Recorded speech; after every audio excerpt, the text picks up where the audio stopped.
Dear learners, welcome back to this MOOC on virtual education.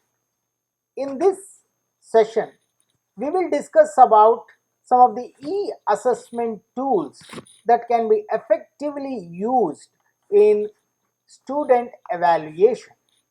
Basically, here at the end of this session, we will be able to understand the concept of e-assessment, recognize the importance and need of e-assessment, construct tools for e-assessment and evaluation for students, incorporate and apply some online tools for effective assessment and evaluation using a specialized Bloom's taxonomy. It is called digital Bloom's taxonomy for assessment and designing high quality question paper. The question paper setting is discussed in the another session.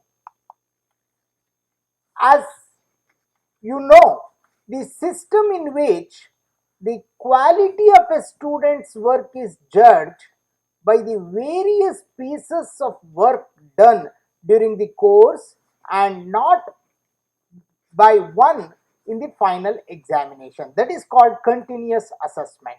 So I want to repeat, the continuous assessment is the system in which the quality of students' work is judged by various pieces of work during a course and not just by one final examination. So now in education, the term assessment refers to the wide variety of methods and tools that the educators use to evaluate, measure and document the academic readiness, learning process, skill acquisition and educational needs of the students. So assessment involves auditing, analysis, planning, evaluation, quality, process, results and goal setting. So it is assessment constitute all these things. So what is the online education in India? The key areas of online education in India is primary and secondary supplemental education. As you know, India has set up one National Institute of Open Schooling and lot of plans are done to make online education very effective. And test preparation, as all of you know, government of India has established a national testing agency to carry out various examinations at the national level and reskilling and online certification. As all of you know, government of India has set up Swayam as a platform for reskilling and online certification. So lot of improvement is needed and it is a continuous effort to make online education in India a success. So nowadays our educational system has progressed to a point where majority of our students are educated. Every day new educational objectives emerge in response to societal demands and technological advancements. Higher order thinking capabilities are in the high demand in global contests and multinational enterprises. So as a result, we must consider what it means to learn, how authentic assessment might be incorporated in curriculum design. So what is the need and the purpose of e-assessment? For many decades now, assessment has become a frequently holding educational preference. Teacher and school liability systems have evolved to the analysis of large-scale graded summative assessments. The assessment presently dominates most measures of teacher and school liability for learner achievement. And there is an essential need to boost the communities and the groups of students out of series of underachievements. So this is the purpose. So as you have already seen, The assessments are of three types. One is formative assessment, summative assessment, and initial assessment. So continuous assessment is a part of all the three. That is, continuous assessment includes initial assessment, formative assessment, and summative assessment. And this is what is required in our educational system. So, as you know, formative assessments are used to determine how well a learner is understanding the content in an online program or the session, and they are the most effective when they are continual, consistent, give learners with important feedback. Then summative assessments, they are also known as final exams, which are used to assess the student for after the course, and it can access your information, contributes to the course objectives. Okay. Now, what are the stages in e-assessment? This is very important. Some of the stages that people have found out, one is called case finding. Okay. Then developmental screening, diagnosis, then individualized planning of programs and interventions, performance monitoring, and finally program evaluation. So these are the stages of e-assessment. So now let us see what is the comparison between the direct and the indirect assessments. Usually we have a lot of assessment techniques like archival data, social observations, external examinations, exit and other interviews, faculty development assignments, focused groups, oral examinations, performance appraisal systems, portfolio managements, simulations, standardized examinations, and surveys. In these things, majority fall under direct assessment as depicted in the figure, and few fall under indirect assessments like surveys, focused groups, exit and other interviews, and archived data is the form of indirect assessment, and rest all are categorized under direct assessment. So now it is a time where you are supposed to switch from a traditional classroom to a 21st century classroom, where the 21st century the teaching is implies the students with digital tools. So now, as you know, the 21st century learners use multiple multimedia sources. They are very good in parallel processing and multitasking. They use picture, video, sound. They don't use text. They are networked with many people. They are comfortable in virtual and real spaces. Their learning is relevant, instantly useful, and they want more of fun in learning. They don't want monotonous learning. So now what are the digital learning tools that we use? The technologies that support 21st century learning, student processes and action with technologies. So what we want is, we want a proper support process and the actions with technologies to support the 21st century learners. It should contain cognitive elements as well as methods and tooling. And the tools also should facilitate creation, communication, and collaboration within and outside the classroom. Okay. So now you recall the revised Bloom's taxonomy that we have thought. We have lower order thinking skills, starting from remember, applying, understanding, evaluating, analyzing, and creating. So basically create is considered to be the highest order of thinking skill.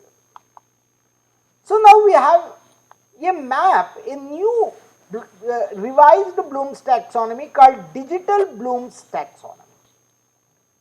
So in the digital Bloom's taxonomy also we use the same verbs that we were used in revised Bloom's taxonomy. The same remembering, understanding, applying, analyzing, evaluating and creating are used, and remembering is considered at the lowest level and the creating is considered at the highest level. So now how do we map the digital Bloom's taxonomy to the tools? So let us map the taxonomy with the tools. As you know, remember deals with recognizing, listing, describing, identifying, retrieving, naming, locating and finding. And understanding deals with interpreting, summarizing, inferring, paraphrasing, classifying, comparing, explaining and exemplifying. Applying deals with implementing, carrying out, using and executing. Analyzing deals with comparing, organizing, deconstructing, attributing, outlining, finding, structuring and integrating. Evaluating deals with checking, hypothesizing, critiquing, experimenting, judging, testing, detecting and monitoring. And finally, creating deals with designing, constructing, planning, producing, interventing, devising and making. So now let us see what are the digital tools that are used for each of these taxonomy skills. So remembering, as you know, you give the figure, for example, you give an image and ask the student to just tell the parts of this image. So that is one example of remembering. So in remembering, what is the learning tool we give? In what is the digital tool or the learning tool we give? We give the student a labeled image, and the activity to be learning activity to be performed is either he should list or identify the parts. So what are the learning outcomes in remembering? Some of the digital tools that we are using in remembering are bullet pointing. Please see in MS Word you do bullet pointing, right? Even in Microsoft Word we do. In the right hand side you see we have bulleted lot of things. Bullet pointing, highlighting in PDF Maker, even in MS Word you can highlight the text. Bookmarking, searching, note taking. These are all the digital activities that can be considered under remembering, and these activities facilitates remembering. Okay. So now what are the technology tools and methods? Like bullet pointing that we use in PowerPoint, mind map, flashcards and glossary. Highlighting that we use in word processor and PDF documents. Bookmarking that we use in Digo, Delicious, Site You Like. These are all some of the digital tools. Searching, we use Google, Bing, Yahoo, meta searches like Dogpile and web crawler. And note taking, we use Evernote, Google Keep, Quip, Note, OneNote, SpringPad, Simple Note. These are all the different technology tools and methods that we use to facilitate remembering. Okay. So next, let us see understanding. We have to remember a video. How do we remember a video? So the understanding the technology tool is the video and the learning activity is explaining the content. So now what we do? What are the learning outcomes in understanding? We use advanced search, blogging, commenting, annotating and subscribing. So now what are the technology tools and methods that we use for understanding? Advanced searches like Google's Boolean search, blogging like bloggers, WordPress, Tumblr, commenting, we use Twitter, MS Word, notice boards, forums, threaded discussions and so on. Annotating, we use Adobe Acrobat, Adobe Reader, Zetiro, Mendeley, Link2Go and many. Finally, subscribing, we use some RSS feeds, news aggregators and many other things. Okay. Then coming to applying, what we do in applying? So in the applying, for example, the learning tool is Excel and the activity is the calculation and the presentation. So for example, given an Excel sheet to students having the pre-written formulas, students enter the data to see and analyze and represent through visual effects. So now what is the learning outcome in applying, running and loading an operating system, playing, hacking, uploading and sharing, editing and many other things. So what are the tools and methods we use? Running, loading and operating, installing programs and operating system. Playing means visualization, simulation, second life and so on. Hacking, Armitage, Wi-Fi, social engineering toolkits. Then uploading and sharing like Google Drive, Dropbox, SugarSync. Then editing like MS Word, Photoshop, Pixlr, LibreOffice Writer and so on. Then analyze. What are the tools that we use for analysis? We use a simulation tool. One example I have given is a FET simulation tool, and the learning activity, it is a game based learning activity we find and integrate. Okay, so what are the typical things that we do in analyzing? Mashing up, surveying, linking, tagging, reverse engineering and so on. What are the technology tools and methods that we use for mashing? We use Google Maps, Google Earth. For surveying, we use Google Forms, surveymonkey.com and so on. For linking, we use database like MySQL Access, spreadsheets like Excel and Calculator, CMap, that is concept map. Then we also use tagging like Evernotes and tables. We also use reverse engineering like Boomerang, JAD, OLID Big and so on. Then how do we evaluate? Using what is the digital tool that is used for evaluating? For example, the technology tool that we use is an MS Word, and the learning activity is something like reviewing an assessment report, assignment report.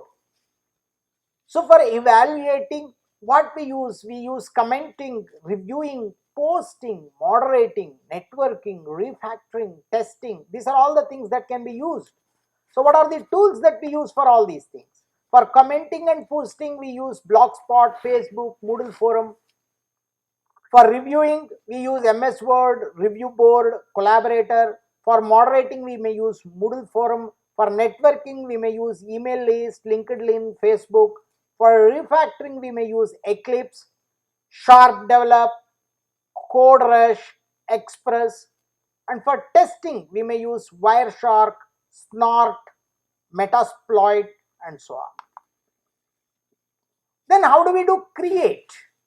One example is, you have given a technology tool called Wiki example, and the learning activity, you need to create a portfolio creation, which is very much useful for group activities. Okay, so how do we create? Like programming, filming, animating, blogging, wikiing, publishing, video casting, podcasting and modeling. So lot of tools and methods, technology tools and methods are used. Like for programming, we use Scratch, Alice, Visual Studio, Lego Mindstorm and so on. For filming and animating, we use Movie Makers, Animato, Pencil and so on. For blogging and wikis, we write Blogger, Moodle Wikis, Wikispace. For publishing, we use Word, OO Writer, Mixbox, Portfolio Box. For video cast and podcast, we may use VoiceThread, Skype, Illuminate and so on. For modeling, we may use SketchUp and Blender. So now we know what is the comparison of assessment and evaluation. Assessment is used to establish an individual's level of performance, whereas the evaluation is used to measure the degree to which the goals are met. So now we have discussed a lot of the tools which can be used as an e-assessment tool and can be categorized under digital Bloom's taxonomy at various levels, and people can use these tools, digital tools, for continuous assessment as a part of e-learning or virtual education or even in the regular education system. So one has to see the relationship among the measurement, assessment and evaluation. What is this? See, the measurement is related to collecting the numerical data like the percentage, the standards, okay, and the goal should, you actually, after measurement we should validate the goal with reliable results. But what we do in assessment, we here also we collect the data, we have some control, constant processes. The assessment may be either formative, summative, and it ends with an evaluation. And evaluation is something using the data collected from the assessment, we have to reform, and then you have to connect this between the educational goals and the goals achieved. So this is the relationship among the measurement, assessment and evaluation. They are related. So now at the end we will see what is the rubrics that can be used for group assessment. And we have seen there are a lot, like portfolio management through wiki is one example for group task assignment. As you know, there are a lot of group tasks, like the project work is one group task, seminar may be another group task, and like that there can be lot of group works or group task can be there, and you can create some rubrics for group task assessment. So one such rubric is developed, and what are the parameters that we have considered in group task assessment? One is the attitude, how the students cooperate, how they use ideas and how they use positivity. So definitely lot of e-tools can be used to catch this attitude point. Similarly, teamwork, you are assessing teamwork as a part of group, like workload, productivity, behavior and other things. You can also take another parameter called commitment, whether they are focused or self-directed. We can take the role in the team, like leadership role or participation role, as another parameter. We have the communication as another parameter to be considered, like feedback, listing and relays and so on. And finally, the accurateness. What is the accurateness? That it is nothing but the error free, on time and completeness that is supposed to be considered as a group task assessment. So these are all some of the skills that we are going to evaluate as a part of group assessment. And as I told you, we have discussed lot of e-tools and they can be actually used to assess this group task assessment even in virtual education system. So finally, we talk about the evaluation criteria. In the evaluation criteria, we talk about the three aspects, especially the evaluation criteria of a group task assessment includes three things. One is involvement, another one is the group process, and the third one is assertiveness. These are the three main things, and we can add many other things also, but these three things are the bare minimum things that are to be the part of group task assessment. So what are these things? Involvement, group process and assertiveness. So how do we rate the group task assessment? See, the best assessee as a part of involvement will be here the student thinks along and is involved and follows the thinking process and has a creative, innovative, relevant input. He is considered to be the best with respect to involvement. Then in group process, who is supposed to be the best? A student who participates in the discussions, knows how to defend his or her opinion, brings new ideas in the group and manages to integrate the ideas of others into the collective ideas. He is considered to be the best. So we have little variation. So for example, we have different markings 1, 2, 3, 4, 5. 5 for the person whom you rate as 5 is the best, and the person whom you rate as 1 is not so best. Okay, finally the assertiveness. When do you consider the student is assertive and the best?